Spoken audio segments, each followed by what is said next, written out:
the boxed Voltrons that I have. Cool story behind these. Picked these bad boys up, still in the boxes, at a garage sale, with some box Transformers and some comic books for $100. Continuing on. We'll start with the little guy. This is actually a vehicle Voltron. It was the second version of him. I don't believe that robot comes apart. I think that one's just the smaller version, that just something that's just a little easier to play with. It takes up a lot less room than the vehicle Voltron. I do have some of the vehicle Voltron pieces. I don't have the whole thing yet, so I'll probably do a separate review on him once I complete the set and, you know, figure out how to put them together. Because if memory serves, I think there was like 15 or 20 pieces to vehicle Voltron. Still in the box, never been opened, so like I said, I don't know if the thing comes apart or not. I would guess not. But yeah, still very cool. Still in the box. Alright. Also have, still in the package, although the package is a little opened, but it still has the pieces. One of the Panache figures. The Panache line of Voltron came after the Matchbox version. It was a more plasticky set, which means I don't like it very much. That's why I don't really collect them. While it was cool because you could fit the figurines inside the lions, it wasn't, the lions didn't look like they did in the cartoon. And that is something that Matchbox really got down with their metal Voltron set, was the fact that it looked like the lions in the cartoon. And, you know, honestly, I could care less about the pilots. I cared about the robot because, you know, that's one of my only action figures. Action figures are baby dolls for boys, and I didn't have any baby dolls. Sorry. But, hey, let's get into this. Alright, we're going to start unboxing these bad boys. You can see the boxes. They got a little bit of shelfware. This one's ripped up a little bit, and it's got some crushing on the top of it. But overall, the boxes are in beautiful shape. What's even in better shape is once you open them up, they all come with the styrofoam and the instructions. They all have that.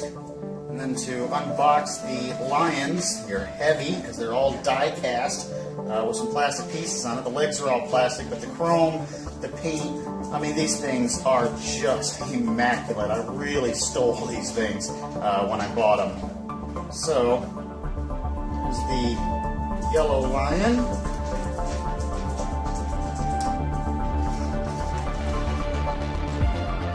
Which I do believe was the H name. The green lion was Pidge. Set the boxes off to the side. Moving on to the black lion. Now, I'm pretty sure that when I got this set, it had been opened up and never played with because the joints were so tight. The first time I assembled Voltron and then went to go take him apart, I actually broke the leg on the black lion where the yellow lion connects, because it was such a tight fit. As you can see, another one with the instructions.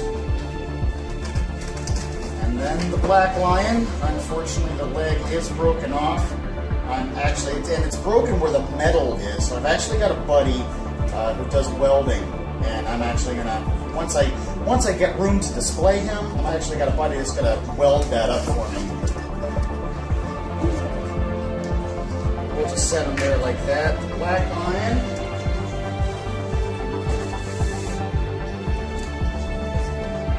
And then last but certainly not least, two more lions with another leg and another arm. If it comes out of the box.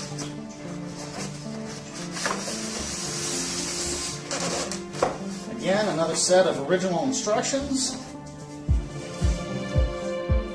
We have another beautiful piece painted. Chrome still in really good shape. Legs are a little loose on that guy. And the blue lion.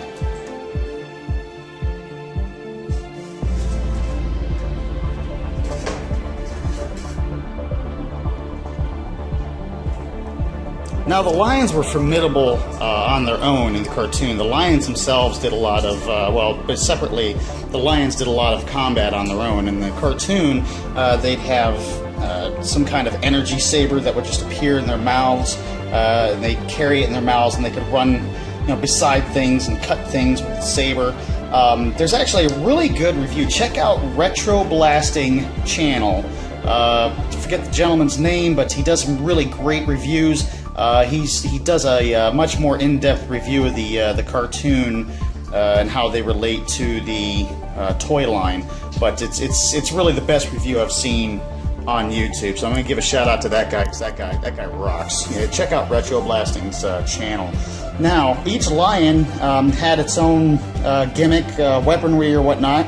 The cool thing is the heads were spring-loaded, so the heads could shoot off. I don't remember them doing that in the cartoon very much, but it's still cool for the toy. The two arms, of course, had the same shooting off the head gimmick. The legs, of course, being the larger lions, had these units that would come up, reveal more weapons, and they did the same in the cartoon. See, the joints are still so tight on this, it's really hard to do that. But as you can see, the paint and the chrome on all these, just stunning. This was quite expensive when it was new, so these toys are kind of rare.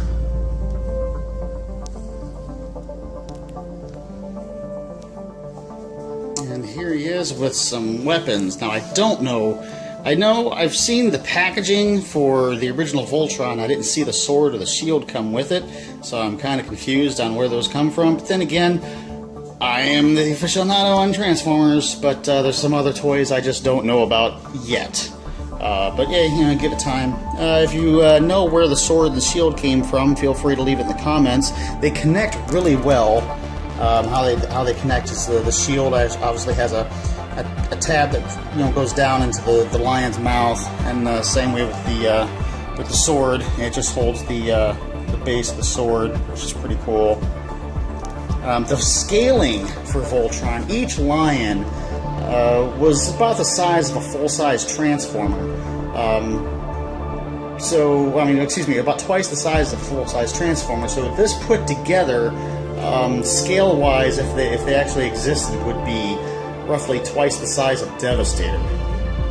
But he's pretty tall the way he sits now as a toy. In fact, the Matchbox made it. I mean, man, you want to talk about a crazy... it's just a crazy thing that Matchbox did. It's just so out of their realm for making the cars and the play sets and whatnot. I understand it's all die-cast, but they really did this right. Tell me if Hot Wheels got a hold of something like this, that it would have been done so perfectly.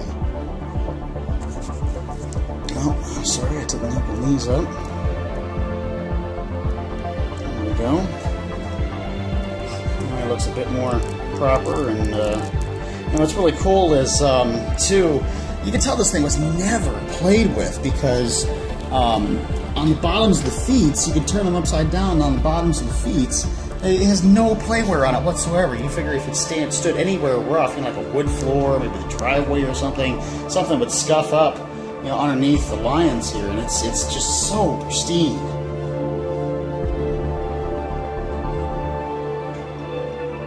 And like I said, I've been wanting to do this one for a while, because it's definitely one of my better pieces.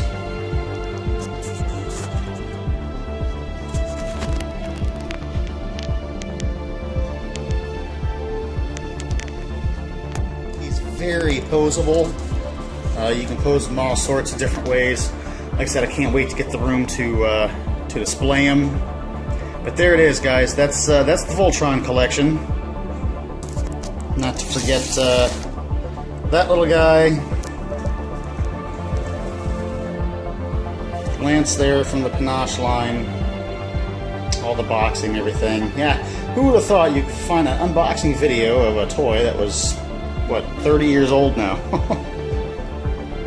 Hey guys, if you like what you see today, Make sure you hit the like button.